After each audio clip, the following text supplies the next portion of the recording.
Welcome to whistle.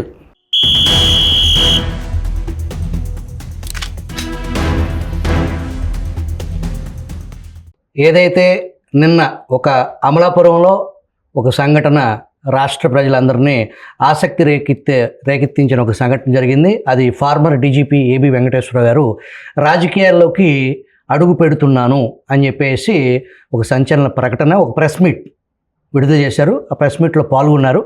దానికి సంబంధించి జగన్ ఏలుబడిలో జరిగిన దాష్టికాల మీద జగన్ బాధితులకు న్యాయం చేసేదానికి, జగన్ బాధితులకు అండగా ఉంటాను, రాష్ట్ర వ్యాప్తంగా పర్యటిస్తాను అనేదాన్ని ప్రకటించారు.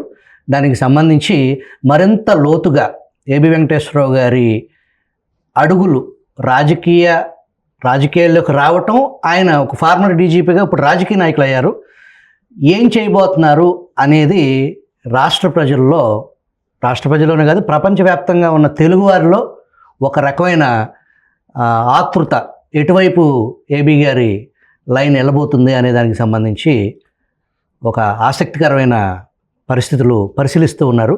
దానికి సంబంధించి మనకి లోతుగా ఆయన అడుగులు ఎటువైపు పడుతున్నాయి అనేది తెలియజేయడానికి విజిల్ స్టూడియోకి, అది కూడా రాజకీయ ప్రకటన చేసిన తర్వాత మొట్టమొదటిసారిగా విజిల్ ప్రేక్షకులకి అవకాశం ఇచ్చినందుకు ఏబి వెంకటేశ్వరరావు గారికి కృతజ్ఞతలు, ధన్యవాదాలు తెలియజేసుకుంటూ వెల్కమ్ టు విజిల్ సార్. నమస్కారం సార్. మీ బాల్యం, మీ స్కూల్, మీ తల్లిదండ్రుల వివరాలు క్లుప్తంగా తెలియజేస్తారా?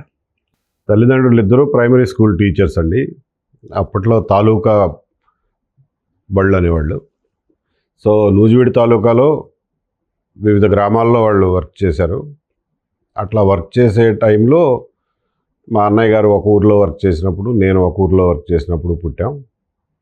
నేను పుట్టింది మీర్జాపురంలో, కృష్ణా జిల్లా మీర్జాపురం. తర్వాత నాకు ఊహ తెలిసింది ముక్కల్లుపాడు అనే గ్రామంలో. అక్కడే 3వ సంవత్సరంలోనే నన్ను బళ్ళో వేసేశారు. అక్కడ తర్వాత అన్నవరం అని పక్కన ఇంకో గ్రామం, అక్కడ ప్రాథమిక విద్య 5వ క్లాస్ వరకు చదివాను. 5వ క్లాస్ మధ్యలో ఉండగా అనుకుంటా నూజివీడు ట్రాన్స్ఫర్ అయింది.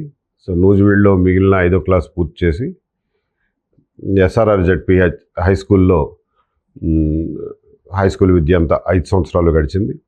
ఆ తర్వాత DAR కాలేజీలో ఇంటర్మీడియట్ 2 సంవత్సరాలు గడిచినాయి. ఆ తర్వాత ఇంజనీరింగు, మాస్టర్స్ ఇవన్నీ మామూలే. మీరు మంచి రచయిత కూడా అంట కదా, మీరు వేరే పేరుతో తెలుగులో సాహిత్యం చదవడం చిన్నప్పటి నుంచే అలవాటైంది. అంటే సీరియస్ సాహిత్యం కాదు, లైట్ సాహిత్యం. నా ఎర్రగుడిసెలో వచ్చినారాయణ గారి నవలలు అలాంటివన్నీ. మా ఊరు గ్రామంలో కూడా చిన్న లైబ్రరీ ఉండేది, అందులో పుస్తకాలు ఉండేవి. ఆ పుస్తకాలు ఎవరో చదివేవాళ్ళు కాదు, ఎవరో వాడేవాళ్ళు కాదు వాటిని. ఉన్న విజయలక్ష్మి గారు అని చెప్పి అప్పట్లో ఒక సిరీస్ ఆఫ్ బుక్స్, నావెల్స్ రాశారు. అవి మొత్తం చదివేశాను. అలాగే నూజివీడు లైబ్రరీకి హై స్కూల్లో ఉన్నప్పుడు లైబ్రరీకి వెళ్ళి బుక్స్ అక్కడ కూర్చొని చదవడం, బారో చేసుకుని చదవడం కూడా అలవాటు అయ్యేది. అలాగే అద్దెకి తెచ్చుకుని డిటెక్టివ్ నవలు చదవడం కూడా అలవాటు. ఆ రకంగా కొంచెం రీడింగ్ హ్యాబిట్ చిన్నప్పటి నుంచే ఎందుకో వచ్చింది. అది పెద్ద అయిన తర్వాత కూడా కంటిన్యూ అయింది. పెద్ద అయిన తర్వాత తెలుగుతో పాటుగా ఇంగ్లీషు లిటరేచర్ చదవడం కూడా అలవాటైంది. దానివల్ల ప్రాబబ్లీ తెలుగు మీడియంలో చదవడం వల్లేమో ఇంటర్మీడియట్ వరకు తెలుగులో రాయడం కూడా కష్టం అనిపించదు. అందుకని అప్పుడప్పుడు రాస్తుంటారు. మీరు అంతకుముందు పత్రికల్లో మీ కలం పేరుతో మీరేం తెలవకుండా ఏంటది రాసింది? మేధో మదనం అని ఒక శీర్షికన మొదట వారం, ఆ తర్వాత 15 రోజులకు ఒకసారి ఎడిట్ పేజీలో ఆర్టికల్ పంపించేవాడిని. అవి కాంటెంపరీ ఇష్యూస్ మీద, జరుగుతున్నటువంటి సంఘటనల మీద, దాన్ని ఒక ఐడియాలజికల్ వ్యూ పాయింట్ నుంచి చూసి దాన్ని ఐడియాలజికల్గా అనాలిసిస్ చేసి free market ideology, ledger-fair capitalist ideology, individual rights ideology, ఇలా దృష్టికోణంలో చూసి వాటిని అనలైజ్ చేసి నా అనాలిసిస్ రాసేవాడిని. దాన్ని చాలామంది వామపక్ష రచయితలు, వామపక్ష సిద్ధాంతకర్తలు చాలా తీవ్రంగా వ్యతిరేకించేవాళ్ళు. వ్యతిరేకించే వాళ్ళు కూడా వ్యతిరేకం వ్యాసాలు అందులోనే పబ్లిష్ చేసేవాళ్ళు. దానికి సమాధానంగా నేను ఇంకొక వ్యాసం రాసేవాడిని. So it was a very exciting intellectual journey for 4 years. మీ కలం పేరు ఏంటి సార్? జాహ్నవి. మీరు పోలీసు సేవలోకి రాగానే అడుగు పెట్టగానే మీకు ఎదుర్కొన్న మొట్టమొదటి సంఘటన? మొట్టమొదటి సంఘటన అంటే రెగ్యులర్ ఏఎస్పీగా ఉద్యోగం చేసిన రోజుల్లో మేజర్ సంఘటన జరిగింది బాబ్రీ మసీద్ డిమాలిషన్ 1991 92 December 6th. ఆ రోజున నేను పనిచేసినటువంటి ఊళ్ళో కూడా ముస్లిం పాపులేషన్ చాలా ఎక్కువ ఉండేది. వాళ్ళందరూ గుమిగూడి ఒక ఊరేగింపు తీసి ఆ ఊరేగింపు బాగా ఉద్రిక్తంగా మారి చివరికి వైలెన్స్కి పాల్పడతారు అనే పరిస్థితి దాకా అయితే వెళ్ళింది. సో దాన్ని కంట్రోల్ చేయడం నేను ఎదుర్కొన్నటువంటి మొట్టమొదటి సవాల్. మీ కెరియర్లో మైలురాయిగా నిలిచిపోయే సంఘటన అంటే ఏం చెప్తారు? చాలా ఉన్నాయి. సో ఒకదాన్ని ఎంచుకోవడం చాలా కష్టం. Jubilee hills bomb blast case investigation probably it was one of the best performances that I could give. అదొకటి. ఆ తర్వాత విజయవాడ కమిషనర్గా పనిచేసినప్పుడు చాలా ఎక్సైటింగ్గా ఉండేది లైఫ్, ప్రొఫెషనల్ లైఫ్. సో చాలా పనులు చేయగలిగాం, చాలా ఎక్స్పెరిమెంట్లు కూడా చేయగలిగాం, సక్సెస్ఫుల్ అయినాయి అవన్నీ. ఒక అధికారిగా బాధ్యతలు నిర్వర్తించేటప్పుడు నైతికత అనేది చాలా ప్రామాణికంగా, మీ వృత్తి ధర్మంలో ఎప్పుడైనా ఆ దిశగా కొంచెం గందరగోళంకి ఇబ్బంది పడిన పరిస్థితులు ఏమైనా ఉన్నాయా? ఖచ్చితంగా వస్తాయి. ఆ సవాళ్ళు అనేవి ప్రతి అధికారికి, ప్రతి మనిషికి ఎదురవుతాయి. అలాగే అధికారులకు ఇంకా ఎక్కువ ఎదురవుతాయి. ఎందుకంటే క్రిటికల్ ఇష్యూస్ని డీల్ చేస్తారు కాబట్టి. చాలాసార్లు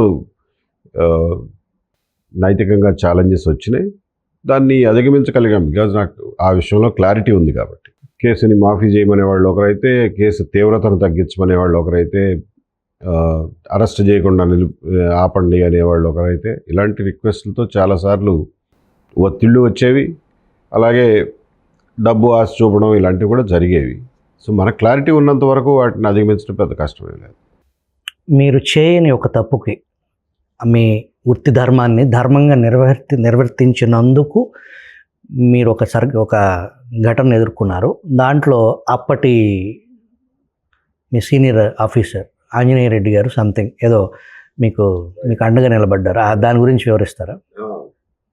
సింపుల్. అనుకోకుండా నేను ఒక రోజున ఒక డిఎస్పీ గారు లీవ్లో ఉంటే, నేను అడిషనల్ ఎస్పీగా ఉన్నవాడిని ఇన్ఛార్జ్గా ఉన్నా. సో నా పని ఓఎస్డీగా, అంటే ఆపరేషన్స్ అడిషనల్ ఎస్పీ అంటారు. ఒక ఎక్స్ట్రీమిస్ట్ మర్డర్ జరిగితే ఆ విలేజ్కి చూడడానికని వెళ్ళడానికని బయలుదేరితే దారిలో చాలామంది గుమిగూడి ఉంటే ఏమిటయా అని అన్నా. అంటే ఇక్కడ ఏదో ఫైర్ యాక్సిడెంట్ జరిగింది సార్, మేజర్ ఫైర్ యాక్సిడెంట్ అన్నారు. ఆ రోజు వరకు నేను దానికి డిఎస్పీని కాబట్టి బాధ్యత ఉంది కాబట్టి దిగెళ్ళి లోపలికి వెళ్ళి చూస్తే అది కల్పితమైనటువంటి ఫైర్ యాక్సిడెంట్ అనేది అర్థమైంది. కావాలని చెప్పి క్రియేట్ చేశారనేది క్లియర్గా కనిపించింది. సింపుల్ చీటింగ్, ఇన్సూరెన్స్ చీటింగ్, అదేం పెద్ద హత్య కేసు ఏం కాదు. సో ఆ కేసుని సరే డిఎస్పీని కదా నేనే టేకప్ చేసి, because it's a major crime, major incident, crime కాదు కానీ మేజర్ ఇన్సిడెంట్ కాబట్టి నేనే టేకప్ చేసి వీడియోగ్రాఫర్ని వాళ్ళని రప్పించి ఇదిగో ఇది ఇట్లా క్రియేట్ చేశారు అనేది ప్రూవ్ చేయడం కోసం ఎవిడెన్స్ కలెక్ట్ చేసి స్టేట్మెంట్లు అవన్నీ నా చేత్తోనే రాసి వాళ్ళు చేసినటువంటి చీటింగ్ చేయడానికి ప్రయత్నం చేసిన దాన్ని బట్టబయలు చేసి రికార్డు మీదకి తీసుకొచ్చి అరెస్టులు చేశాం.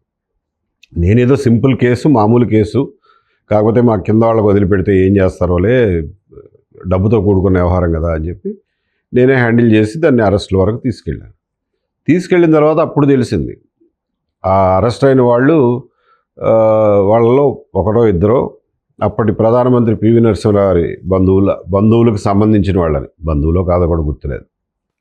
ఇక దాంతో ఆయన తరఫున అప్పట్లో ఒక రాజ్యసభ మెంబర్ ఉండేవారు పివి నరసింహరావు గారి ఫ్యామిలీ నుంచి. అలాగే పివి నరసింహరావు గారి ఫ్యామిలీలో ఒకళ్ళిద్దరు పీసీసీలో ఉండేవారు. సో వాళ్ళందరూ అప్పటి చీఫ్ మినిస్టర్ మీద ఒత్తిడి తీసుకొచ్చారు. చీఫ్ మినిస్టర్ విజయభాస్కర్ రెడ్డి గారు. ఆయన పాపం తట్టుకున్నంతకాలం తట్టుకున్నారు ఒత్తిడి. తట్టుకోలేని టైంలో నన్ను అక్కడి నుంచి ట్రాన్స్ఫర్ చేశారు. ఇదేంటండి బాబు ఎందుకు ట్రాన్స్ఫర్ చేశారు అని అంటే, నువ్వు పివి నరసింహారావు మనుషులను అరెస్ట్ చేసావంట. నాకేం తెలుసండి పివి నరసింహారావు మనుషులని కూడా అసలు. In any case it's simple మామూలు కేసు, దానికోసం నన్ను ట్రాన్స్ఫర్ చేయటం ఏంటి అని అంటే, లేదు లేదు నువ్వు వాళ్ళని కులం పేరు పెట్టి తిట్టావంట. కొత్తగా అది సృష్టించారు. అది అంటే ఈ జాడ్యం అప్పటి నుంచే ఉందన్నా, మీరు పుట్టక ముందు నుంచే ఉంది. మనం అనుకుంటాం కానీ ఇప్పుడు వచ్చినవి కావు ఇవన్నీ. అప్పటి లెగసీయే ఇప్పటికీ క్యారీ చేస్తున్నాం మనం. దీన్ని ఎక్కడో చోట ఆపకపోతే ఇంకో 100 ఏళ్ళు ఇలాగే నడుస్తుంది అని అంటే, రామరామ అసలు వాళ్ళు ఎవరో నాకు తెలియదు, వాళ్ళ కులమే నాకు తెలియదు, నేను ఎట్లా తిడతాను అని నేను అంటే, ఉండవా అవతల ప్రెషర్ వచ్చి మేము చచ్చిపోతున్నాము అని చెప్పి చీఫ్ మినిస్టర్ ఆఫీస్ నుంచి ఎస్పీ గారికి డీజీపీ గారికి ఫోన్లు, ఇమ్మీడియట్గా రిలీవ్ చేస్తారా లేదా అని. రిలీవ్ చేసినప్పుడు ఆంజనేయ రెడ్డి గారి దగ్గరికి వెళ్ళి మొరబెట్టుకున్నాను. యంగ్ ఆఫీసర్ని కదా, తెలీదు, ఇవన్నీ మామూలే, ఇలాంటివన్నీ జరుగుతూనే ఉంటాయి, you have to take them in our stride అన్న అంత మెచ్యూరిటీ లేదు అప్పుడు. ఆయన వెళ్ళి గట్టిగా అడిగితే, ఏంటి సార్ ఇది, ఉన్నది ఉన్నట్టు చేస్తే కూడా ట్రాన్స్ఫర్లు చేస్తారా పనిష్మెంట్గా అని. నాకు బాధేసింది ఎక్కడంటే, డీజీపీ గారు అప్పట్లో ఒక డీజీపీ గారు, ఆయన పేరు ఎందుకులేండి, పిలిపించారు. వెళ్ళా, యంగ్ ఆఫీసర్ని, ఐపీఎస్ ఆఫీసర్ని, సరే ASP rank, additional SP rank అనుకోండి, నార్మల్గా అయితే మర్యాదగా కూర్చోవయా అంటారు. ఆ రోజు నన్ను కూర్చోమని కూడా అనలా, నిలబెట్టే మాట్లాడారు. నిలబెట్టి మాట్లాడి, నువ్వు అదేదో అట్లా కులం పేరు పెట్టి తిట్టావంట, అదంట ఇదంట అని చెప్పి నా మీద కేకలేశారు. లేదు సార్ అలాంటిది ఏమి జరగలేదు అని చెప్పి నేను చెప్పగలిగింది చెప్పాను, వచ్చేసాను. నేనేదో తప్పు చేసినట్టుగా నన్ను నుంచోబెట్టి మాట్లాడారు అనే బాధ నాకు ఎక్కువ రోజులు బాధించింది. ఆంజనేయ రెడ్డి గారికి చెప్తే, వెంకటేశ్వరరావు ఇవన్నీ ఉంటాయి, పొలిటీషియన్స్కి అర్థం కానిది ఏమిటంటే, మిగిలిన డిపార్ట్మెంట్స్ లాగా మనం పొలిటీషియన్స్కి రెస్పాన్సిబుల్ కాదు, మనం ఓన్లీ చట్టానికి కోర్టులకే రెస్పాన్సిబుల్. మనం ఏదైనా తప్పు చేస్తే పొలిటీషియన్ ఏమైనా అంటాడో అనడో తెలియదు, కానీ ముందు కోర్టులు ఊరుకోవు, మన మొట్టికాయలు వేస్తాయి. సో కాబట్టి we have to be very careful. మనం ఎప్పుడు ఆ విషయాన్ని గుర్తుపెట్టుకుని, మన కోర్టులకు జవాబుదారీ అన్న విషయాన్ని గుర్తుపెట్టుకునే మెలగాలి. పొలిటీషియన్స్ కొంతమందికి అర్థమవుతుంది, కొంతమందికి అర్థం కాదు అని చెప్పి చెప్పారు. ఆయన చెప్పిన ఆ నీతి సూత్రం నేను కెరీర్ చివరి వరకు గుర్తుపెట్టు. మనం ఏం చేసినా కానీ ఖచ్చితంగా ఆన్ రికార్డ్ కోర్టులకు బాధ్యత పడాలి అని.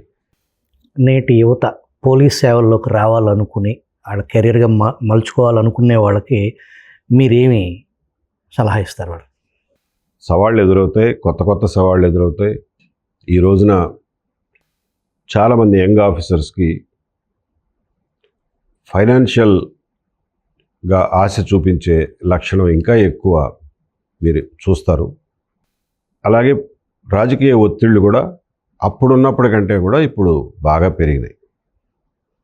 వీటన్నిటినీ తట్టుకునే ధైర్యం, స్థైర్యం ముందు నుంచే అలవర్చుకోవాలి. అంతే తప్ప నాలాగా అమాయకత్వం ఉండకూడదు. ఇవన్నీ జరుగుతాయని ముందే తెలిస్తే కొంచెం కాసుకోవడానికి, అలా జరిగినప్పుడు మరీ అంత ఇబ్బంది పడకుండా ఉండడానికి అవకాశం ఉంటుంది. సో ఇవన్నీ యంగ్ ఆఫీసర్స్కి నేర్పించే పంపాలి. పోలీసింగ్లో టెక్నాలజీ పాత్ర ఏంటి? మీ టైంలో మీరు ఏదన్నా టెక్నాలజీ సంస్కరణలు ఏమైనా ప్రవేశపెట్టారా? నాకు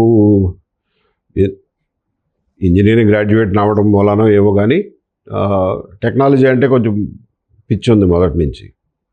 నా మొట్టమొదటి జిల్లా మహబూబ్ నగర్. ఆ రోజుల్లో రోడ్లు అధ్వానంగా ఉండేవి. మహబూబ్నగర్ జిల్లాలో ఈ చివరి నుంచి ఆ చివరికి వెళ్ళాలంటే 3 గంటలు పట్టేది కారులో. సో అప్పుడు ఏదో ఒక టెక్నాలజీ పుస్తకం పట్టుకుని మొదటి నుంచి చివరి దాకా చదువుకుంటూ పోయేవాడిని.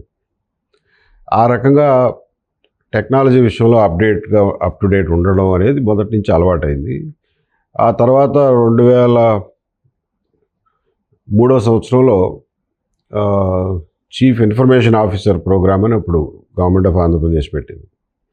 దానిలో భాగంగా ఐఐటి అహ్మదాబాద్ వాళ్ళు నిర్వహించేవాళ్ళు. ఆ ప్రోగ్రామ్ అటెండ్ అయ్యి వచ్చిన తర్వాత ఇంకా అవగాహన పెరిగింది, దాని మీద ఇష్టం కూడా పెరిగింది. సో టెక్నాలజీని పోలీసింగ్లో ప్రవేశపెట్టడంలో చాలా ప్రయత్నాలు చేశాను. నేను చేసిన ప్రయత్నం ఏది ఇంతవరకు ఫెయిల్ కాల ఈ విషయంలో. ముఖ్యంగా విజయవాడలో డయల్ 100 స్టార్ట్ చేసింది ఎలక్ట్రానిక్ బోర్డ్స్ తోటి, కంప్యూటర్స్ తోటి స్టార్ట్ చేసింది నేనే. అది 2003లోనే స్టార్ట్ చేశాను. నేను ఇక్కడ పోస్టింగ్ తీసుకున్న కొద్ది నెలల్లోనే ఇంప్లిమెంట్ చేసాం. అది మధ్యలో మళ్ళా పాడైపోయి అట్లా ఉంటే 2014లో వచ్చినప్పుడు మళ్ళీ దాన్ని రివైవ్ చేసి, అప్పుడు టెక్నాలజీస్ బెటర్గా వచ్చినాయి, స్విచ్చెస్ బెటర్గా వచ్చినాయి, రౌటర్స్ బెటర్గా వచ్చినాయి. కొత్త టెక్నాలజీతో దాన్ని రివైవ్ చేసాం. అలాగే ఇంటికి వెళ్ళి ఎఫ్ఐఆర్ ఇవ్వటం అనేది దేశంలో ఎప్పుడు వినలా మనం. So my contention was that యుఎస్లోనూ అక్కడ వెళ్ళినప్పుడు చూసేవాడిని. మీకు ఏమైనా ప్రాబ్లం ఉంటే వాళ్ళకి 100 బదులు ఏదో ఉంటుంది నంబరు, ఈక్వలెంట్ నంబరు, దానికి ఫోన్ చేస్తే ఇంటికి వచ్చి ప్రాబ్లం ఏంటో తెలుసుకుని ఏమైనా కంప్లైంట్ ఉంటే తీసుకుని పోతారు. అంత కన్వీనియంట్గా ఉంటుంది అక్కడ లైఫ్. సో ఇక్కడ కూడా మేము అనుకున్నది, ఇంటికి వచ్చి అన్నీ డెలివరీ చేసిపోతుంటారు కదా, why not FIR at doorstep అని చెప్పి దానికోసం ప్రత్యేకంగా 3 జీపులు, 3 సబ్ డివిజన్లకి 3 జీపులు తయారు చేసి అందులో కంప్యూటర్లు అవి పెట్టి ఎఫ్ఐఆర్ ఇంటి దగ్గరికే వెళ్ళి కంప్లైంట్ తీసుకుని అక్కడే ఎఫ్ఐఆర్ ఇష్యూ చేసి దాని కాపీ వాళ్ళకి ఇచ్చి సంతకం తీసుకుని రావడం. అది మొట్టమొదటిసారి ప్రవేశపెట్టాం. చాలా సక్సెస్ఫుల్గా చేయగలిగాం. ముఖ్యంగా రూరల్ ఏరియాస్లో అయితే మీకు తెలుసు, అసలు ఒక పోలీస్ స్టేషన్లో కేసు రిజిస్టర్ చేయించుకోవాలంటే వాడు పడే తిప్పలు మామూలుగా ఉండవు. పోలీస్ స్టేషన్ పోతే ఎవడో పట్టించుకోడు. దెన్ ఎవరన్నా పొలిటీషియన్ దగ్గరికి పోతే వాళ్ళు సతాయించి తీసుకెళ్తారు. అది కూడా బోల్డంత డబ్బు ఖర్చు పెట్టిస్తారు. సో ఇవేవీ లేకుండా పోలీస్ స్టేషన్ ఇంటికి వెళ్ళి ఎఫ్ఐఆర్ ఇచ్చే పద్ధతి, it was a revolutionary concept and it should be followed up. అలాగే పోలీస్ స్టేషన్లు అన్నిటిలోనూ రిసెప్షన్ సెంటర్స్ అని పెట్టాం. ఏంటంటే ఎవరైనా సరే పోలీస్ స్టేషన్లో అడుగు పెడితే నువ్వు ఎందుకు వచ్చావో కనుక్కుని 4 ముక్కల్లో, వచ్చి రాని ఇంగ్లీష్లో 4 ముక్కల్లో ఒక చిన్న కంప్యూటర్లో ఎంటర్ చేస్తే ఒక చిన్న రసీదు వస్తుంది. దానికి ఒక నెంబర్ ఉంటుంది, రెఫరెన్స్ నెంబర్. ఆ రెఫరెన్స్ నెంబర్ పట్టుకుని నిజంగా కేసు అయినా అవ్వకపోయినా లోపలికి వెళ్ళి పోలీస్ స్టేషన్లో కంప్లైంట్ ఇస్తే వాళ్ళు తీసుకున్నా తీసుకోకపోయినా మీరు పోలీస్ స్టేషన్కి వచ్చినట్లు, మీ సమస్య చెప్పినట్టు, అది రికార్డ్ అయినట్టు మీ దగ్గర ఆధారం ఉంటుంది. దీన్ని ఏం చేసామంటే, ఈ రికార్డ్ అయినటువంటి ప్రతి కంప్లైంటు ఆ సంబంధిత పోలీస్ స్టేషన్ ఎస్ఐకి, సిఐ, డిఎస్పి, డీసీపీతో పాటు సిపికి కూడా మెసేజ్ వెళ్ళిపోతుంది. సో రోజుకు నాకు ఒక 150 మెసేజ్లు వచ్చాయి. అంటే 150 మంది మన పోలీస్ స్టేషన్లో వాళ్ళు విజిట్ చేశారు అనేది నాకు తెలుస్తుంది. ఎస్ఐకి ఏమనిపిస్తుంది అంటే, సిపికి కూడా మెసేజ్ వెళ్ళింది, మనం ఇప్పుడు దీని మీద యాక్షన్ తీసుకోకపోతే రేపు పొద్దున అడుగుతాడు అనే భయం ఉండేది. దాంతో ఇమీడియట్గా దాన్ని రిజాల్వ్ చేసేవాళ్ళు. సమస్య ఏదన్నా చిన్న గోడ దగ్గర పంచాయతీ అనుకోండి, లేకపోతే కుళాయి దగ్గర కొట్లాట అనుకోండి, అప్పటికప్పుడు సమస్యను పరిష్కారం చేసేవాళ్ళు, దాన్ని పెరగనిచ్చేవాళ్ళుగా. సో ఆ రకంగా there was a tremendous improvement in policing. అసలు మాకు ఎఫ్ఐఆర్లు తగ్గిపోయినాయి, కంప్లైంట్స్ వచ్చేవి, సాల్వ్ చేసేవాళ్ళు. ఎందుకంటే రికార్డ్ అయింది కాబట్టి రేపు పొద్దున ఏమొస్తుందో అని చెప్పి సాల్వ్ చేసేవాళ్ళు. అవి ఎఫ్ఐఆర్లకు వెళ్ళాల్సిన అవసరం లేదు. ప్రతి చిన్న విషయానికి ఎఫ్ఐఆర్ కట్టాల్సిన పని లేదు కదా, మీరు సాల్వ్ చేయగలిగితే. సో దానివల్ల పోలీసుల మీద పని భారం తగ్గుతుంది, కోర్టుల మీద పని భారం తగ్గుతుంది. ప్లస్ సమాజంలో కేసులు కట్టుకున్న తర్వాత జీవితాంతం ఎనిమిస్ అయిపోకుండా సొల్యూషన్స్ బెటర్గా దొరుకుతాయి, పరిష్కార మార్గాలు ఈజీగా దొరుకుతాయి. So these are some of the best things that I could and I'm very proud of them. Vijayawada eat street విభజిత ఆంధ్రప్రదేశ్లో అప్పుడు ఈట్ స్ట్రీట్ అనే ఆలోచన మీదేనని చెప్తారు. అది ట్రూ. అది ఎలా జరిగిందంటే, నేను రాత్రిపూట అప్పుడప్పుడు బయట నగరం అంతా తిరుగుతూ ఉండేవాడు కారు వేసుకొని. ఒక చోట చూస్తే ఏదో నేను కావాలనే మెయిన్ రోడ్ల మీద కాదు, సందులు గొంతులు ఎమ్మడ కూడా తిరుగుతూ ఉండేవాడిని, పరిస్థితులు ఎలా ఉన్నాయో చూడడానికి. ఒక సందులోంచి పోతా అంటే, ఒక డార్క్ స్ట్రీట్లో పోతా అంటే కొంతమంది గుమి కూడా ఉన్నారు మూలన. మా కారు చూసి పారిపోయారు. నేను ఆగి అసలు ఎందుకు గుమిగూడారు, ఎందుకు పారిపోయారు అని ట్రై చేశాను. అక్కడ పక్కనే ఒక గోడ ఉంది. ఆ గోడ అవతల కొంతమంది మనుషులు ఉన్నారు. ఎవరైనా అవతల ఉంది, బయటికి రండి అని అంటే దూరం నుంచి ఒక తలుపు తీసుకుని బయటకు వచ్చారు. ఏంటయ్యా అంటే, ఏం లేదు సార్, ఫుడ్ కోసం వస్తుంటారు సార్ స్టూడెంట్స్ వాళ్ళు, లేట్ నైట్ వాళ్ళకి ఇడ్లీలు వడలు ప్యాకెట్లు చేసి గోడ అవతలకి ఇసురుతాం సార్, వాళ్ళు రాయి కట్టి డబ్బులు ఇసురుతారు, అంతే సార్, అంతకుమించి మేము చేసిన తప్పేమీ లేదు సార్. అసలు ఇంత సింపుల్ విషయానికి దాని మీద రిస్ట్రిక్షన్స్ ఏంటి, దాని మీద పోలీసుల జులుం ఏమిటి? సాధారణ ప్రజలు చీకట్లో నుంచుని డబ్బులు ఇసిరి, ప్యాకెట్లు ఇసిరి, దొంగల్లాగా తినాల్సిన అవసరం ఏమిటి? ఎంత దుర్మార్గం అది, ఎంత దౌత్యం అది! రాజ్యం వైపు నుంచి చూస్తే ఎంత దుర్మార్గం! మన సిటిజన్స్ మీద మన పెత్తనం, ఈ రకమైన పెత్తనం ఏంటి? వాళ్ళకి స్వేచ్ఛ ఎక్కడుంది, స్వాతంత్రం ఎక్కడుంది? What kind of an administration is this అని నాకు ఐ వాజ్ క్వైట్ డిస్టర్బ్డ్. ఆ తర్వాత ఆలోచిస్తే విజయవాడలో చిన్నప్పటి నుంచి తిరిగిన వాడిని కాబట్టి ఐ నో విజయవాడలో రాత్రిపూట లైఫ్ చాలా యాక్టివ్గా ఉంటుంది. బికాజ్ రైల్వే స్టేషన్ నుంచి మనుషులు వస్తుంటారు, లేట్ నైట్ బస్సులు వస్తుంటాయి, వ్యాపారాల కోసం వచ్చిన వాళ్ళు ఉంటారు. ఇట్లా లాభం లేదని చెప్పి దీన్ని ఒక నేరం కింద చూడటం ఏంటి, నేరం కింద చూడటమే అది ఒక పెద్ద దౌర్భాగ్యం అని చెప్పి, సో ఏదో ఒక ఓపెన్ స్పేస్లో రాత్రిపూట తినాలనుకునే వాళ్ళ కోసం ఒక ఫుడ్ కోర్టు ఏర్పాటు చేద్దామన్న ఉద్దేశంతో, ఎక్కడున్నాయా ఓపెన్ స్పేసెస్ అని అంటే ఒక ఆలోచన వచ్చి, మన స్టేడియంలో స్టేడియం బయట రన్నింగ్ ట్రాక్ లాగా చుట్టూ, స్టేడియం చుట్టూ ఒక ట్రాక్ ఉంటుంది. ట్రాక్ కాదు, ఆ పార్కింగ్ అది చేసే ప్లేస్. ఆ ప్లేస్ అంతా రాత్రిపూట ఖాళీయే, రాత్రిపూట ఎవరు ఆటలాడుకోరు కదా. ఆ ప్లేస్ని వాళ్ళకి కేటాయిస్తే కొంచెం ప్రొటెక్టెడ్ ఎన్విరాన్మెంట్ లాగా ఉంటుంది. మరి రోడ్డు మీద పెడితే దానికి మొదలు చివర ఉండదు కాబట్టి ప్రొటెక్టెడ్ ఎన్విరాన్మెంట్లో పెట్టి బళ్ళని ఎవరెవరైతే ఈ రాత్రిపూట దొంగతనంగా వ్యాపారం చేస్తున్నారో బహిరంగంగానే లెజిటిమేట్గా చేసుకునే అవకాశం కల్పిద్దామని చెప్పి అక్కడ ఆ బళ్ళని ఏర్పాటు చేయడానికి ప్రయత్నం మొదలెట్టాం. బళ్ళ వాళ్ళని పిలిచి, ఏమయ్యా పెట్టుకోండా రాత్రిపూట అని అంటే వాళ్ళు భయపడిపోతున్నారు. అసలు మా మాట నమ్మట్లా. నిజమేనా సార్, పెట్టనిస్తారా? రోజుకి ఎంత కట్టాలి సార్? ఎక్కడ రిజిస్టర్ చేయించుకోవాలి సార్? లైసెన్స్ ఎవరు ఇస్తారు సార్ అంటా ఉన్నారు. దానికి లైసెన్స్ అక్కర్లేదని, వాళ్ళకి ఆ స్వేచ్ఛ ఉందన్న సోయి కూడా మనం సిటిజన్స్లో లేకుండా చేసాం. భయం గుప్పెట్లో పెట్టాము జనాలందరినీ ఇన్నాళ్ళు అని చెప్పి. ఏం అక్కర్లేదు, మీరు వచ్చి పెట్టుకోండి అని అంటే మొట్టమొదట జస్ట్ 5-6 బండ్లవాళ్ళు పెట్టారు అంతే, ధైర్యం చేసి. ఏంది ఇడ్లీ, ఒకళ్ళేమో ఏదో ఒక నాన్ వెజ్ ఎవరో ఐటమ్ తయారు చేసేవాళ్ళు, ముస్లిం జెంటిల్మెన్ ఉండేవారు, ఆయన బిర్యానీ లాంటిది ఏదో చేసేవాడు. ఎక్కువ ఇడ్లీ, వడ ఇట్లాంటివే. దాన్ని స్టార్ట్ చేయించి ఆ రోజున రఘునందన్ రావు కలెక్టరు, నాగలక్ష్మి ఇక్కడ సబ్ కలెక్టర్ అనుకుంటా, వీరపాండ్యన్ వాజ్ కమిషనర్. వాళ్ళనే తీసుకెళ్ళి వాళ్ళతోనే ఇనాగరేట్ చేయించి నాగలక్ష్మి చేత మొదటి బిల్లు కట్టించారు. ఆడపిల్ల చేయి మంచిదే అని చెప్పి కట్టించిన తర్వాత ఆ రోజున వాళ్ళు అక్కడ తిన్నారు. They really enjoyed. నేను వాళ్ళకి 3 కండిషన్స్ పెట్టాను. ఇక్కడ బండ్లు పెట్టుకునే ఎవరైనా సరే 3 కండిషన్స్. లైటింగ్ మీరే ఏర్పాటు చేసుకోండి, మీరు ఎవ్వరికి ₹1 కట్టక్కర్లేదు, వాడే పదార్థాల నాణ్యత విషయంలో పొరపాటును కూడా రాజీ పడకండి, వాడిన నూనెని మళ్ళీ తిరిగి వాడడం అనేది ఎప్పుడైనా చేశారంటే మీ బండి అక్కడ లేకుండా చేస్తాను. ఆ విషయంలో మీరు నాకు గ్యారంటీ ఇవ్వండి. బికాజ్ నేను పెట్టించిన ఈట్ స్ట్రీట్లో ఎవడన్నా ఫుడ్ పాయిజనింగ్ అయ్యి ఏమన్నా మూలపడితే ఆ బ్లేమ్ నాకు వస్తుంది. And otherwise also it's not a good thing. కాబట్టి ఆ విషయంలో చాలా కఠినంగా ఉండేవాడిని. మూడవది అతి ముఖ్యమైనది, తెల్లవారుజామునే అథ్లెట్స్ పిల్లలు ఆడుకోవడానికి వస్తారు. వాళ్ళు వచ్చేసరికి రాత్రి మీరు ఇక్కడ ఫుడ్ స్ట్రీట్ ఉన్నట్టు, ఇక్కడ ఎవరో వచ్చి తిని వెళ్ళినట్టు ఆనవాళ్ళు కనపడకూడదు. ఒక్క కాగితం ముక్క కానీ, ఒక విస్తర ముక్క కానీ కనిపిస్తే మాత్రం మిమ్మల్ని ఇక్కడి నుంచి వెళ్ళగొడతాను. ఇది మీ బాధ్యత. మీరే ఎత్తుకుంటారో, మనిషిని పెట్టి ఎత్తించుకుంటారో మీ ఇష్టం.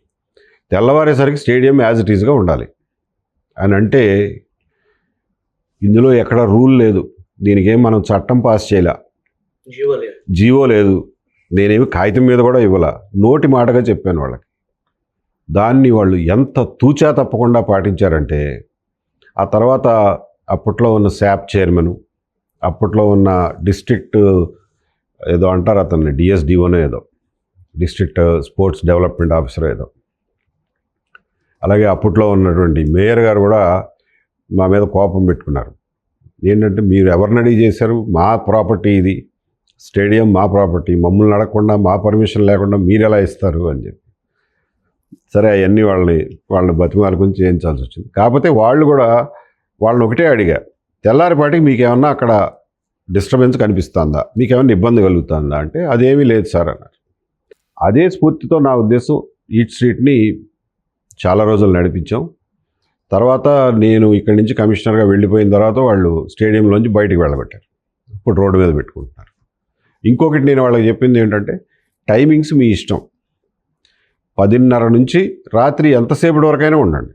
ఎందుకంటే 10:30 వరకు నార్మల్గా బోల్డంత లైసెన్స్ ఫీజులు, అద్దెలు, జిఎస్టీలు, కరెంటు బిల్లులు కట్టి వ్యాపారం చేసుకునే మామూలు రెస్టారెంట్స్ ఉంటాయి. వాళ్ళకి మీరు పోటీ రాకూడదు. వాళ్ళ లెజిటిమేట్ బిజినెస్ 10:30 వరకు చేసుకొనియండి. మీరు 10:30కి స్టార్ట్ చేసి రాత్రి ఎంతసేపు పెట్టుకుంటే మీకు కస్టమర్లు వస్తే అంతసేపు పెట్టుకోండి. తెల్లవారుజాము 4 దాకా పెట్టుకోండి, నాకేం ఇబ్బంది. బిజినెస్ లేనప్పుడు మీరే మూసేసుకుంటారు ఎట్లా అని చెప్పి వాళ్ళకి ఓపెన్గా ఆఫర్ ఇచ్చేసాం. రాత్రిపూట నాకు గుర్తుండి 2 గంటలు 3 గంటల వరకు కూడా నడిచేవి కొన్ని. I felt extremely happy. రాత్రిపూట ఒకసారి నేను చూడడానికి వెళ్తే ఒక ఒంటరి ముస్లిం మహిళ పూర్తి బురకా వేసుకుని, ఆడవాళ్ళు నడిపే స్కూటర్ వేసుకుని తను ఒక్కతే వచ్చి తనకు కావాల్సింది ఏదో తిని వెళ్ళిపోతాను.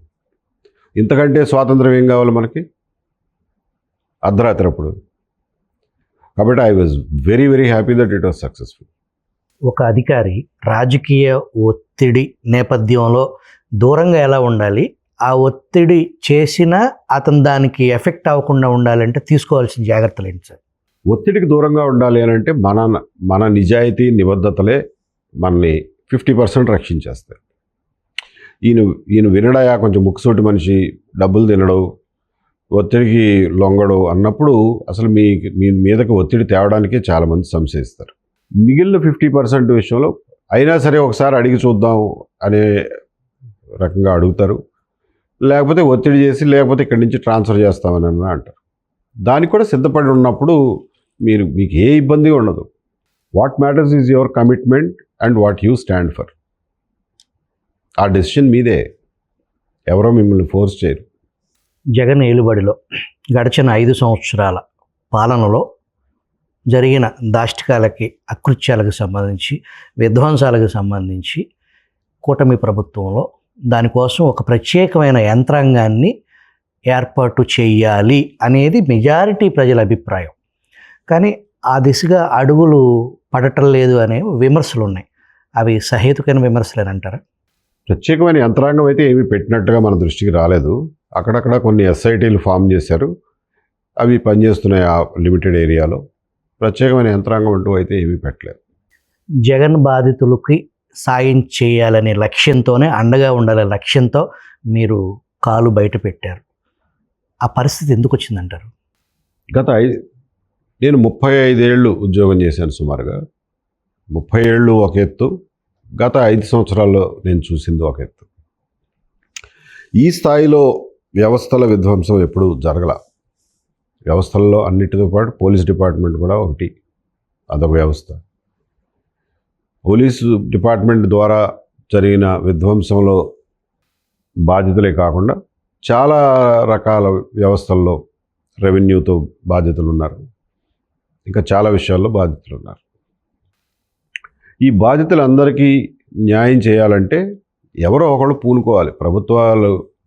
ప్రభుత్వాలు ఎవరున్నా కానీ వాళ్ళ పనుల్లో వాళ్ళు ఉంటారు, వాళ్ళ తీరిక లేకుండా ఉంటారు. ఈ బాధితులకి న్యాయం చేయాలంటే దాని మీద శ్రద్ధ పెట్టాలి. దానికోసం ఒక ప్రత్యేకమైనటువంటి ఇంట్రెస్ట్, ఆసక్తి ఉంటే తప్ప ఆ పనులు కావు. జనరల్ టెండెన్సీ ఏమిటంటే, ఎప్పుడైనా ఏదైనా జరిగినప్పుడు అబ్బో దీని మీద మనం గట్టిగా ఏదైనా చేయాలి, ఇప్పుడు ఈ తప్పు చేసిన వాళ్ళని శిక్షించాలి అని ఉంటుంది కొద్ది రోజులు. తర్వాత కొద్ది రోజులు గడిచిన కొద్దీ ప్రభుత్వాలు మారిపోయిన తర్వాత ఈ విక్టిమ్ని ఎవడో పట్టించుకోడు, ఆ జరిగిన క్రైమ్ని ఎవడో పట్టించుకోడు. దాంట్లో లాభపడినవాడు ఆ లాభం తీసుకునేవాడు బతికేస్తుంటాడు, వీడిని పట్టించుకునేవాడు ఎవడో ఉండడు. కాబట్టి ఇలాంటి వాటి మీద శ్రద్ధ పెట్టాలంటే నాకు ఆ రెలవెంట్ ఫీల్డ్, నేను ఎంతోమంది విక్టిమ్స్ని చూసినటువంటి ప్రొఫెషన్ నుంచి వచ్చాను కాబట్టి దాన్ని టేకప్ చేయాలన్న ఉద్దేశం వన్ ఆఫ్ ది ఆబ్జెక్టివ్స్, అంతే తప్ప అది ఒక్కటే ఆబ్జెక్టివ్ కాదు. ముఖ్యంగా 5 సంవత్సరాల్లోనూ చూసిన మీదట జగన్ నెవర్ అగైన్ అనే కృత నిశ్చయంతో ఆ ఏరియాలో పనిచేస్తూ అందులో భాగంగా విక్టిమ్స్కి సహాయం చేయటం, బాధితులకు సహాయం చేయటం, వాళ్ళకి న్యాయం జరిగేలాగా చేయడం, అలాగే అన్యాయం చేసిన వాళ్ళని చట్టం ముందు నిలబెట్టి వాళ్ళని దోషులుగా నిలబెట్టే ప్రయత్నం చేయడం కూడా ఇవన్నీ నా భవిష్యత్తు కార్యక్రమంలో భాగాలు. మీరు నిన్న మీ ప్రెస్ మీట్లో మాట్లాడుతూ జగన్పై నాకు వ్యక్తిగత కక్ష ఏమీ లేదు అని అన్నారు. బట్ జగన్మోహన్ రెడ్డి మిమ్మల్ని వ్యక్తిగతంగానే కక్ష సాధించారు. మీరు రాజకీయాల్లోకి అడుగు పెట్టారు కాబట్టి రాజకీయంగా ఆ మాట అన్నారా? I said honest to God, honest to my heart, I mean it. వ్యక్తిగతంగా ఆయన నన్ను ఏమి ఇబ్బంది పెట్టాడో దానికి నేను ఏ రకంగా సమాధానం చెప్పానో అవి చెల్లైపోయినాయని చెప్పి నేను భావిస్తున్నాను. ఆయన భావించారో భావించలేదో నాకు తెలియదు. నా వరకు, నాకు సంబంధించినంత వరకు నా కేసు, నన్ను ఏదో బాధ పెట్టారు, ఇబ్బంది పెట్టారు అని దాన్నే మైండ్లో పెట్టుకుని పనిచేసే మనిషిని కాదు. నేను రిటైర్ అయిపోయాను. ఇప్పటికిప్పుడు ఆయన చేసేదేమి లేదు. ఆయన 5 ఏళ్ళు ఆయన చేయగలిగింది, ఆయన అధికారుల్ని అడ్డు పెట్టుకుని చేయగలిగింది చేశారు. నేను వెళ్తే చీఫ్ సెక్రటరీ మొహం చూపించడానికి ఇష్టపడలా, నేను ఇచ్చిన కాగితం తీసుకోవడానికి ఇష్టపడలా. సో అంత కంట్రోల్ చేశారు మొత్తాన్ని. ఆల్ రైట్, నేను చేయగలిగింది నేను చేశాను కదా. నేను అవకాశం వచ్చినప్పుడల్లా దాని గురించి మాట్లాడాను, ఎత్తి చూపించాను. కాబట్టి అవి చెల్లైపోయినాయని చెప్పి నేనైతే పర్సనల్గా భావిస్తున్నాను. అసలు జగన్మోహన్ రెడ్డికి మీకు అసలు ఎక్కడ వైరం అండి? వైరం అంటే ప్రత్యక్ష వైరం ఎక్కడా లేదు. ఆయనతో నాకు అసలు పరిచయం కూడా లేదు కదా. ప్రత్యక్ష వైరం ఏమి లేదు. నేను ఇంటెలిజెన్స్ డిపార్ట్మెంట్ని హెడ్ చేసినప్పుడు నేను ఏదో చేశానని చెప్పి ఆయనకి మోసిన వాళ్ళు మోసినట్టున్నారు. అవి ఆయన నమ్మారు. అధికారంలోకి వచ్చిన తర్వాత వాటిని వెరిఫై చేసుకోవచ్చు, నిజానిజాలు తెలుసుకుని నిజంగానే నేను ఏమైనా వెధవ పని చేసి ఉంటే నా మీద దానికి సంబంధించినంతవరకు యాక్షన్ తీసుకుని ఉండొచ్చు. మరి వీడి మీద పెద్ద విచారణ ఎందుకు, మనం ఇంత గట్టిగా నమ్ముతున్నామంటే అది నిజమే అయి ఉంటుంది అని అనుకున్నారో ఏమో, లేకపోతే మళ్ళీ వీడి మీద విచారణ, దానికి వాడు సమాధానం ఇచ్చుకోవడం, ఇవన్నీ ఎందుకు, వేసేయండి అనే డెసిషన్కి వచ్చారో లేదో తెలియదు. కానీ నేను ఎన్నిసార్లు ఆఫర్ చేసినా, ఎన్ని మార్గాల ద్వారా ఆఫర్ చేసినా, మీ అనుమానాలు ఏమిటో, మీ అపోహలు ఏమిటో అడిగితే నేను చెప్తాను కదా. అది ఎంతవరకు నిజమో ఎంతవరకు అబద్ధమో కూడా చెప్తాను కదా. ఎందుకు అంత టెన్షన్ పెట్టుకుని నాకు అపాయింట్మెంట్ కూడా ఇవ్వకుండా, పోస్టింగ్ ఇవ్వకుండా, జీతం ఇవ్వకుండా ఉంచాల్సిన అవసరం మీకేముంది అని ప్రయత్నాలు చేశారు. ఎవరో ఆయనే కాదు, ఆయన చుట్టూ ఉన్న సిస్టమ్ మొత్తం ఎవరో దాన్ని ముందుకు తీసుకెళ్ళాలి. డీజీపీ గారి నుంచి, అజయ్ కల్లాం గారి కాడి నుంచి, ప్రవీణ్ ప్రకాష్ దగ్గర నుంచి, ధనంజయ రెడ్డి దగ్గర నుంచి, సిఎస్ దగ్గర నుంచి, ఆయనకి చివరికి ఆయన సిఎస్ఓ, దాని పేరు ఏదో ఉండేది, ఆయన దగ్గర నుంచి అందరికీ చెప్పారు అపాయింట్మెంట్ ఇవ్వనంటారా బాబు, వచ్చి కలిసి ఆయనకి ఏమైనా అనుమానాలు ఉంటే నేను క్లారిఫై చేసిపోతాను అని. వాళ్ళు అడిగారో అడగలేదో తెలీదు. మొత్తానికి అపాయింట్మెంట్ ఇవ్వలేదు, చివరికి జీతం ఇవ్వలేదు, పోస్టింగ్ ఇవ్వలేదు, సస్పెండ్ చేసి కూర్చోబెట్టారు. అప్పటి నంద్యాల ఉప ఎన్నికల్లో మీరు టీడీపీ గెలుపు కోసం ఆహర్నిశలు శ్రమించారు అనేది, ఆ గెలుపు విజయం వెనుకమాల మీరు హైపర్ యాక్టివ్గా పనిచేశారు అని జగన్మోహన్ రెడ్డి నమ్మటం, ఆ ఫలితం టీడీపీకి అనుకూలంగా రావటం. ఆ రోజు సాయంత్రం మీడియా సమావేశంలో జగన్మోహన్ రెడ్డి ప్రతి కుక్కకి ఒక రోజు వస్తుంది, నా రోజు వచ్చినప్పుడు నేను చెప్తాను అని అన్నారు. అన్నట్టుగానే ఆయన ముఖ్యమంత్రి అయ్యారు. అయిన తర్వాత మీ మీద నేరుగానే రాజ్యం టార్గెట్ అయ్యారు. మీరు ఇక్కడి నుంచి హైకోర్టు, సుప్రీంకోర్టు వరకు కాసేపు నిజమే అనుకుందామండి. అది మీరు 151 సీట్లతో గెలిచారు కదా. బోడీ ఎప్పుడో జరిగిపోయిన ఒక ఉప ఎన్నిక ఫలితాల గురించి అంత పెట్టుకోవాల్సిన అవసరం ఏముంది? It's not important. రాజకీయాల్లో ఉండేవాళ్ళు they should take these things in there straight. అంతేగాని ఎప్పుడో గుర్తుపెట్టుకుని 151 సీట్లతో గెలిచిన తర్వాత ఎప్పుడో జరిగిన ఉప ఎన్నిక గురించి కక్ష తీర్చుకోవాల్సినంత అవసరం ఏముంది? మీతో ఏదైతే ఆనాటి ప్రభుత్వం మీ మీద టార్గెటెడ్గా లేని దాన్ని క్రియేట్ చేయటం, కొంతమంది అధికారులు మీ పట్ల అత్యంత అమానవీయంగా బిహేవ్ చేయటం, సాటి ఆఫీసర్ అనేది కూడా లేకుండా కొన్ని పత్రాలు తయారు చేయటం, ఫ్యాబ్రికేట్ చేసే పరిస్థితి చేయటం, అటువంటి అధికారులకి మీరు న్యాయపరంగా చర్యలు తీసుకునే అవకాశాలు ఉన్నాయా? ఉన్నాయండి. నేను ఎప్పటి నుంచో 2022లోనే పిటిషన్ వేశాను. అది ఇంకా కోర్టులో నలుగుతూ ఉంది. నేను అన్నట్లు దేన్ని వదిలిపెట్టను, ఎవరిని వదిలిపెట్టను. అది ఎక్కడి వరకు వెళ్తుందో వాళ్ళకి నిజంగా శిక్షలు పడతాయో లేదో వేరే విషయం, కానీ నేనైతే వదిలిపెట్టను. చివరిదాకా పర్స్యూ చేస్తా. వాళ్ళు చేసిన తప్పుల్ని ఎస్టాబ్లిష్ చేసేదాకా మాత్రం దాన్ని వెంటబడతా. I'm in that process. ఈరోజు సాక్షి దినపత్రిక మిమ్మల్ని టార్గెట్ పూర్తి స్థాయిలో మళ్ళీ మీ మీద విరుచుకుపడింది. ఈరోజు విరుచుకు పడకపోతే ఆశ్చర్యపడాలి. ఒకసారి ఎడిటర్ స్క్రీన్ మీద చూపించండి. పాత కుట్రకు మళ్ళీ పదును. నాటి ప్రతిపక్ష నేత వైఎస్ జగన్పై హత్యాయత్నం కేసులో నిందితుడు శ్రీనివాసరావుతో మాజీ ఇంటెలిజెన్స్ చీఫ్ ఏబీ భేటీ. ముమ్మిడివరంలో అతడి ఇంటికి వెళ్ళి ప్రత్యేక మంతనాలు. జగన్ మీద హత్యాయత్నం సమయంలో రాష్ట్ర ఇంటెలిజెన్స్ చీఫ్ ఏబీనే. అప్పట్లో విచారణ కూడా చేయకముందే నిందితుడు జగన్ అభిమాని అని ప్రకటించిన డీజీపీ, ఏబీ, టీడీపీ నేతలు మళ్ళీ ఇప్పుడు శ్రీనివాసరావును వెతుక్కుంటూ మరీ వెళ్ళి కలిసిన ఏబీ మీడియాతో మాట్లాడుతూ జగన్పై తీవ్ర విమర్శలు. ఏబీవీని సత్కరిస్తున్న నిందితుడు శ్రీనివాసరావు కుటుంబ సభ్యులు. తద్వారా నాటి హత్యాయత్నం వెనుక అసలు కుట్రదారులెవరో సుస్పష్టమంటున్న పరిశీలకులు. ఇది జగన్ పత్రిక, జగన్ ఆలోచనకి ఆ పత్రిక ప్రతిబింబం. ఇవాళ మార్నింగ్ అంటే మీరే కోడికత్తి సీనుని తయారు చేయించి అతనికి ఆ కత్తిచ్చి పొడిపించారని దాని అర్థం. 5 సంవత్సరాలు ఆయన ముఖ్యమంత్రిగా ఉన్నారు. ఇవాళ కూడా మళ్ళీ 6 సంవత్సరాల క్రితం స్టోరీని ఎలా అర్థం చేసుకోవాలి సార్? వాళ్ళు స్టోరీ రాయడంలో ఆశ్చర్యం ఏమి లేదు, కానీ అది ఎవడన్నా చూసి నమ్మితే వాళ్ళ మీద జాలి పడతా నేను.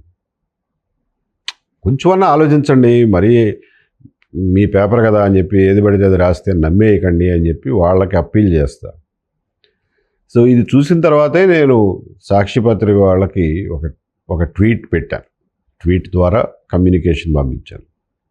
సాక్షి పత్రిక వారు ఈ కోడికత్తు విషయంలో అన్ని అనుమానాలు తీర్చడానికి, మీరనే కుట్ర విషయంలో అన్ని అనుమానాలు తీర్చడానికి ఓపెన్ డిబేట్కి నేను సిద్ధం. సాక్షికి వస్తానన్నారా? సో మీరే ఆర్గనైజ్ చేయండి, టైము డేటు మీరే ఫిక్స్ చేయండి అని చెప్పారు. వాళ్ళ దగ్గర నుంచి ఇంకా ఏమీ మాకు రెస్పాన్స్ రాలేదు. వాళ్ళు డిబేట్ ఆర్గనైజ్ చేస్తే నేను అన్ని రకాలైన ఆధారాలతో వాళ్ళ అనుమానాలన్నీ నివృత్తి చేస్తా. కుట్ర చేసిన వాడినైతే, నేను కుట్ర చేసి అతనితో ఆ సంఘటనకు పాల్పడేలాగా చేసిన వాడినైతే ఓపెన్గా వెళ్ళి ఎందుకు కలుస్తానండి? ఆ మాత్రం కామన్ సెన్స్ ఉపయోగించాలి కదా రాసేవాళ్ళు, చదివేవాళ్ళు. ఓపెన్గా కలవాల్సిన అవసరం ఏంటి నాకు? ఓపెన్గా కలిసి ఫోటో దిగితే నాకేమొస్తుంది, అతనికి ఏమొస్తుంది? 5 ఏళ్ళు అధికారంలో ఉండి నిరూపించాలి కదా దాన్ని, వాస్తవాన్ని. సో అంటే కొన్ని లక్షణాలు ఉంటాయి. కొంతమంది మనుషులకే ఉంటాయి, కొన్ని పార్టీలకు కూడా ఉంటాయి. ఇవి కొంతమంది మనుషులకు కూడా చాలామందిలో చూశాను నేను. ఇది ఒక అబద్ధాన్ని నిజంలాగా ప్రజెంట్ చేయడానికి ట్రై చేస్తారు. దాన్ని రిపీటెడ్గా చేస్తారు, 10 సార్లు చేస్తారు. చేసిన తర్వాత ఆ అబద్ధాన్ని నిజమని వాళ్ళే నమ్మడం మొదలెడతారు. ఇది ఒక మానసిక జాడ్యం. చాలామంది, నేను మా ఆఫీసర్లోనూ చూశాను, కొంతమంది పొలిటీషియన్లో కూడా చూశాను ఈ లక్షణం. ఇది ఒక మానసిక జాడ్యం. అటువంటి జాడ్యం సరే పొలిటీషియన్స్లో ఉన్నప్పుడు పార్టీకి వస్తుంది, పార్టీ నుంచి ఆ సాక్షి పేపర్ పార్టీ పేపర్ కాబట్టి వాళ్ళకు కూడా వచ్చినట్టుంది. ఒక అబద్ధాన్ని నిజమని నమ్మించే ప్రయత్నంలో మీరు కూడా దాన్ని నిజమని నమ్మే మానసిక వైకల్యానికి అది దారితీస్తుంది. అదే జరుగుతుంది ఈ విషయంలో. అందుకనే ఓపెన్ డిబేట్కి రెడీ అని చెప్తున్నారు కదా, వాళ్ళ ఇష్టం ఎప్పుడంటే అప్పుడు. ప్రస్తుతం తెలుగు రాష్ట్రాల్లో, ప్రత్యేకించి ఆంధ్రప్రదేశ్లో ఈ కులాల కుంపట్లు, దానికి ఇప్పుడు కొత్తగా మతాల రగడ మొదలైంది. నా చిన్నప్పుడు కానీ లేదా మీరు చిన్నప్పుడు కానీ పల్లెటూళ్ళు తతిమ సమాజంలో కులాలు వేరేని వరుసలు పెట్టి పిలుచుకునే సంస్కృతి. ఏదన్నా ఆర్థిక ఇబ్బందులు, మన చదువు ఆగిపోయే పరిస్థితి ఉంటే చదువు అయితే ఇది చదువు కోసం అయితే ఒక 10 రూపాయలు ఆ చుట్టుపక్కల వాళ్ళు ఎవరో ఒకళ్ళు సాయం చేసి చదివిచ్చే, అది కులంతో పరిస్థితి లేకుండా. ఎవరైనా ఏదైనా కులంలో ఒక విద్యార్థి ది బెస్ట్ మెరిట్ వస్తే వాడిని అభినందించి అండ్ ఇంకా ఎక్కువ ప్రోత్సహించడం, అబ్బాయి చూడు ఎట్లా మంచి మార్పు. అటువంటి ఆరోగ్యకరమైన సమాజంతో మొదలైన ఈ తెలుగు రాష్ట్రం ఎందుకు అధ్వానం వైపు, కులాల్లో ప్రతి కులంలో మహనీయులు ఉన్నారు, భావదరిద్రులు ఉన్నారు. దీన్ని పర్టికులర్గా ఫ్లేరప్ చేసి దీన్ని మలుచుకోవటం వెనక ఉన్న ఈ జరుగుతున్న దాష్టికాన్ని, దాని నుంచి బయటపడే పరిస్థితి లేదంటారా సమీప భవిష్యత్తులో? బయటపడే పరిస్థితులు అంటే దాని అంతటా అది బయటపడలేం. ఇలానే మనం ఎవరో ఏమీ చేయకపోతే దాని నుంచి బయటకు రాలేం. ఇంకా ఇరుక్కుపోతాం. ప్రతి కులంలోనూ ఉపకులాలను కూడా సృష్టించుకుంటాం. సో దాని అంతటా రాదు. దీనికోసం పనిచేయాలి. ఎవరో ఒకళ్ళు దానికోసం పనిచేయాలి. ఒకళ్ళు కాదు, ఒకళ్ళ వల్ల కూడా కాదు, చాలామంది దానికోసం పనిచేయాలి. మీకు ఒకటే ఉదాహరణ చెప్తాను. ఒకప్పుడు సోషల్ నార్మ్ అనుకున్నవన్నీ కాలక్రమేణా దాని మీద ప్రజల్లో డిబేట్ జరిగి మేధావులు దాని గురించి రిపీటెడ్గా మాట్లాడుతూ దాన్ని విశదీకరిస్తూ ఇంకా ఎక్కువ మంది ప్రజల్ని ఎడ్యుకేట్ చేస్తూ పోయినప్పుడు ఆ సోషల్ నార్మ్స్ని మార్చుకోగలిగాం. సొసైటీకి ఆ కెపాసిటీ ఉంది.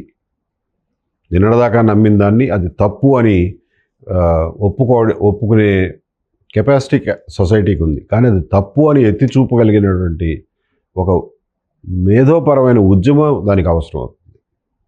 మీరు ఒకటి చూస్తే పాత రోజులతో పోలిస్తే మనకి వాళ్ళ మూఢనమ్మకాలు తక్కువ.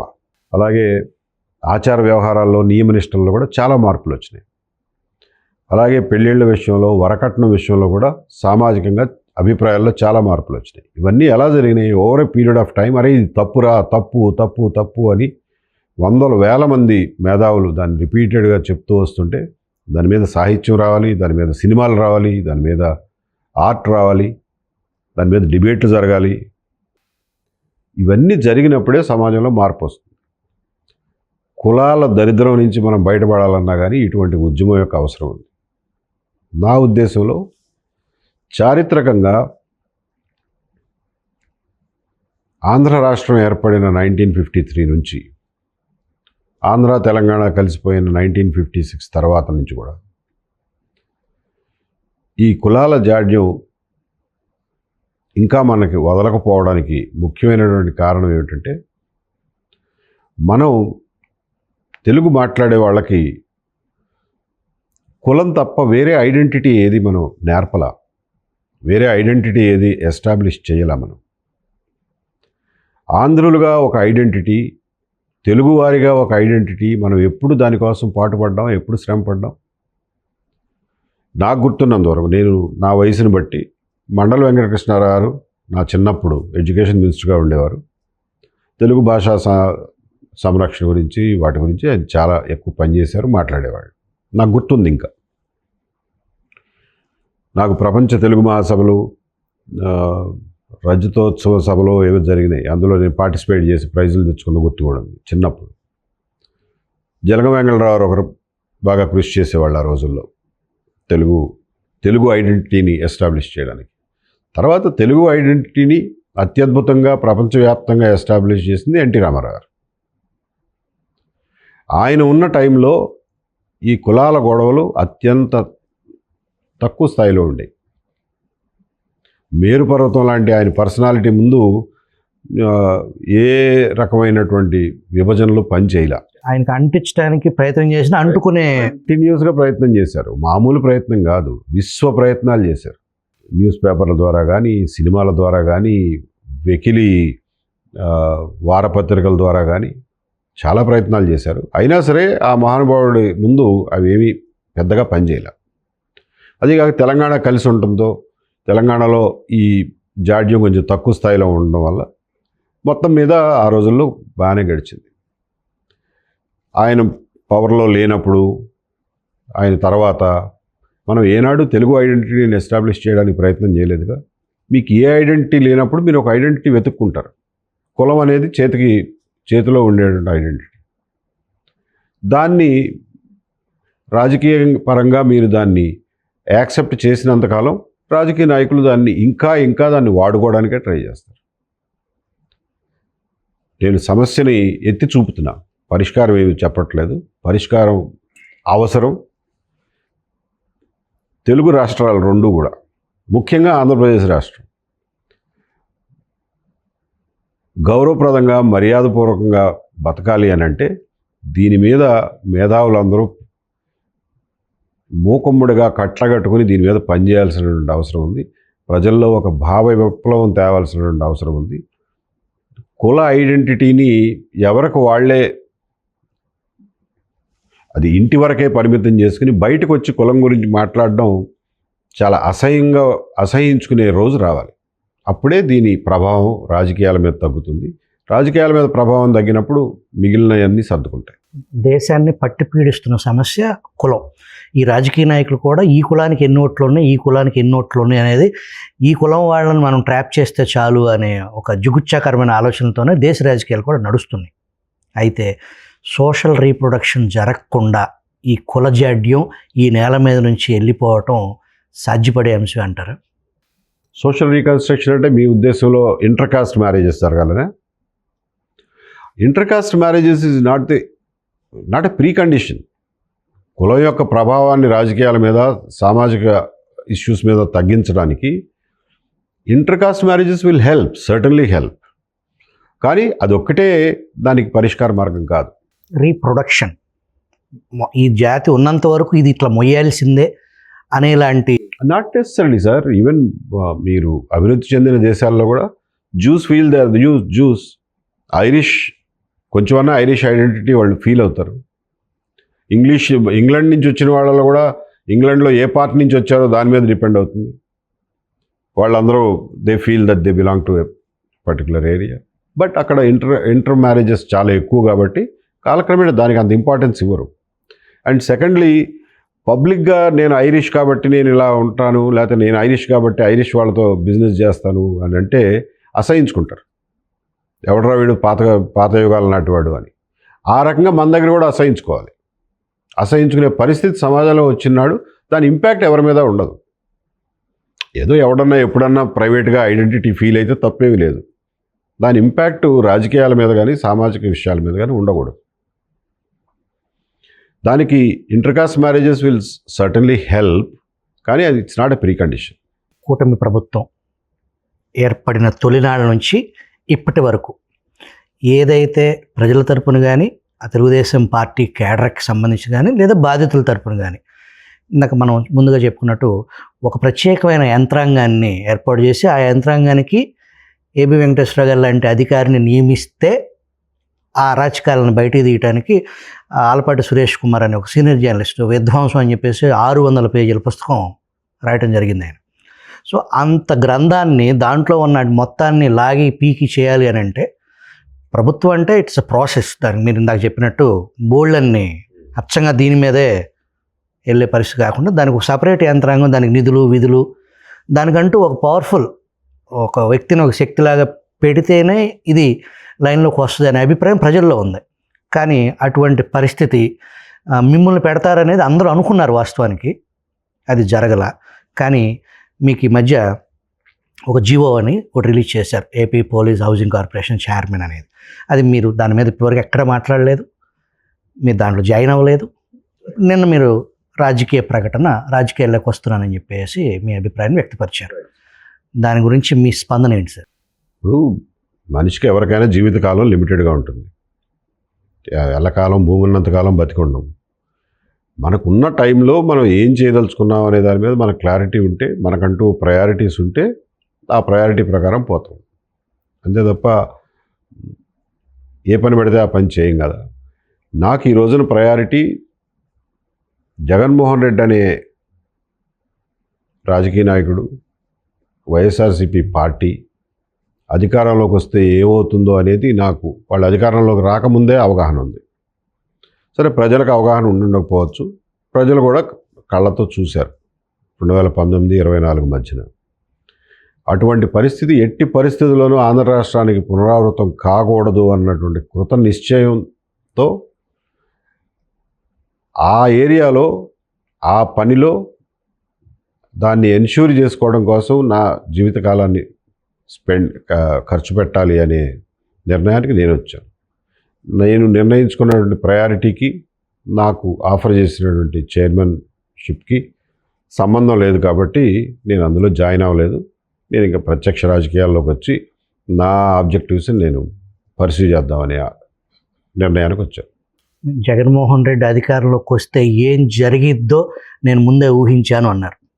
జగన్మోహన్ రెడ్డి అధికారంలోకి వస్తున్నాడు అని చెప్పేసి మీరు ఇంటెలిజెన్స్ చీఫ్గా ఉన్నప్పుడు మీరు ఊహించారా? ఇంటెలిజెన్స్ చీఫ్గా చేసిన పనుల గురించి బహిరంగంగా మాట్లాడటం విజ్ఞత కాదు, అది రాజనీతిజ్ఞత కాదు. కాబట్టి దాని గురించి నేను కామెంట్ చేయను. ఈ జగన్ పాలనలో జరిగిన బాధితులకు సంబంధించి మీరు రాష్ట్రవ్యాప్త పర్యటన చేస్తానని చెప్పేసి నిన్న అన్నారు. డీటెయిల్డ్గా దాని గురించి మీ అడుగులు. పర్యటన నేను అనలేదు, ఎవరో అని ఉంటారు.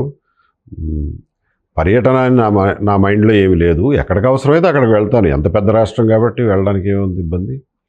కాబట్టి ఈ రోజుల్లో ప్రయాణం పెద్ద కష్టమేం కాదు. ఎక్కడ అవసరమైతే అక్కడికి వెళ్తాను. ముందు వేయబోయే అడుగులు ఏమిటి అని అంటే ఇవే ఈ ఇష్యూస్ని అన్నింటినీ కన్సాలిడేట్ చేసి ఎక్కడెక్కడ మనం నేను ఇంటర్వ్యూని అయితే I can make a difference అని అనుకుంటాను, అక్కడ ఖచ్చితంగా ఇంటర్వ్యూని అవుతాను. ఫర్ ఎగ్జాంపుల్ నిన్న కోడికత్తి శ్రీను విషయానికి వెళ్ళాం. అతని జీవితం కంప్లీట్గా నాశనం అయిపోయింది. అతను ఒక్కడదే కాదు, మొత్తం ఫ్యామిలీ సర్వనాశనం అయిపోయింది ఈ కేసు వల్ల. నిన్న కొంతమంది పాత్రికేయ మిత్రులు అడిగారు, అతను చేసింది తప్పే కదా అని. కరెక్టే, తప్పే. అతను చేసింది 100% తప్పు. నేనేమి దాన్ని సమర్థించడంలా.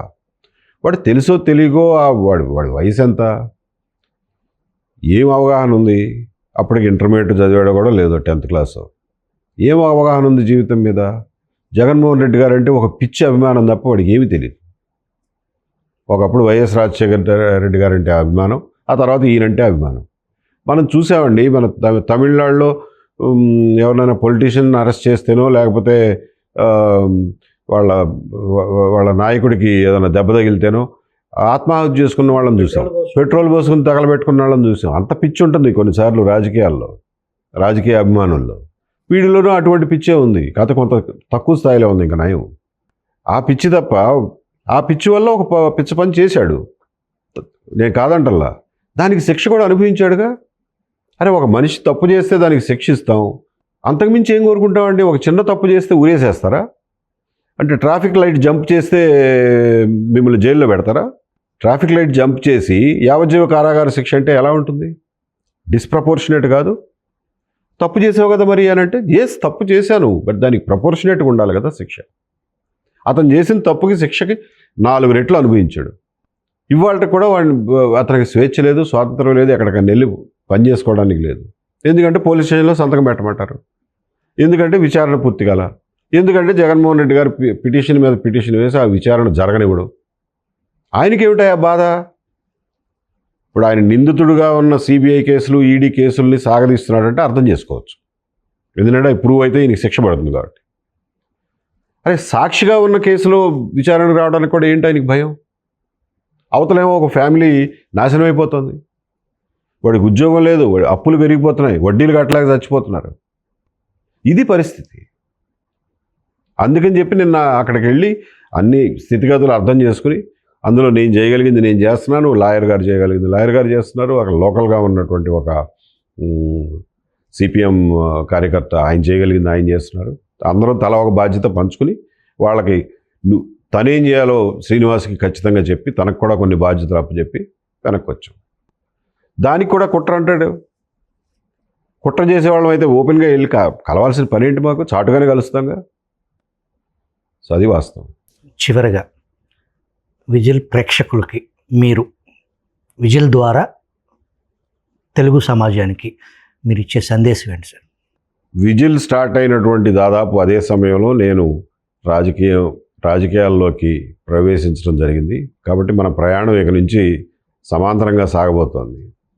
ఇప్పటి వరకు నాకు తెలిసినంత వరకు విజిల్ అనే సంస్థ నిజానికి కట్టుబడి, నిజాయితీకి కట్టుబడి మీకు నిజాలు చెబుతుంది. కాబట్టి ఈ సంస్థని ప్రస్తుతానికి నమ్మొచ్చు. అలాగే నేను కూడా నేను నిజాయితీగా పనిచేసిన వాడిని, నిజాయితీగానే నిబద్ధతతోనే రాజకీయాలు చేస్తాను. నన్ను మీరు నమ్మినంతకాలం నమ్మండి, నా మీద అనుమానం ఉన్నప్పుడు నమ్మడం మానేయండి, నో ప్రాబ్లం. కానీ విజిల్ మీద, నా మీద, మనలాంటి ఎంతోమంది వందలు వేల మంది మీద ఒక సామాజిక బాధ్యత ఉంది. ఏమిటంటే తెలుగు సమాజాన్ని, ముఖ్యంగా ఆంధ్ర సమాజాన్ని మార్చుకోవాల్సినటువంటి అవసరం ఉంది. చాలా విషయాల్లో సంస్కరణలు తెచ్చుకోవాల్సినటువంటి విషయం ఉంది. ఇందాక మీరు అన్నట్లు ఈ కులాల పిచ్చి నుంచి బయటపడడం, కోడిగత్తి శ్రీనులాగా రాజకీయ పిచ్చి నుంచి బయటపడడం, భవిష్యత్తు గురించి, మనం సాధించగలిగినటువంటి విజయాల గురించి ఆలోచించడం ముఖ్యం. ఆ రకంగా మనుషుల అభిప్రాయాల్ని ప్రభావితం చేయటం అవసరం ఉంది. దానికి విజిల్ చేసే పని విజిల్ చేస్తుంది, నేను చేసే పని నేను చేస్తాను. I think we can complement each other in this endeavour. ప్రజలందరినీ కూడా ఇందులో వీలున్న కాడికి భాగస్వాములు అవ్వమని చెప్పి కోరుతున్నాను. మీరు ప్రత్యక్షంగా మీ ఉద్యోగాలు, మీ సంసారాలు మీకు ఉంటాయి. మీరు ప్రత్యక్షంగా అవ్వకపోయినా కానీ కనీసం మానసికంగా, సైకలాజికల్గా, మోరల్గా విజిల్ లాంటి వాళ్ళని, నాలాంటి వాళ్ళని సపోర్ట్ చేస్తే ఇంకా ఎఫెక్టివ్గా పనిచేయగలుగుతాం. విజిల్ స్టూడియోకి వచ్చి మీ విలువైన సమయాన్ని వెచ్చించి ఇంతసేపు మీ అభిప్రాయాలను వ్యక్తపరిచినందుకు మీకు ప్రత్యేక ధన్యవాదాలు. Thank you so much.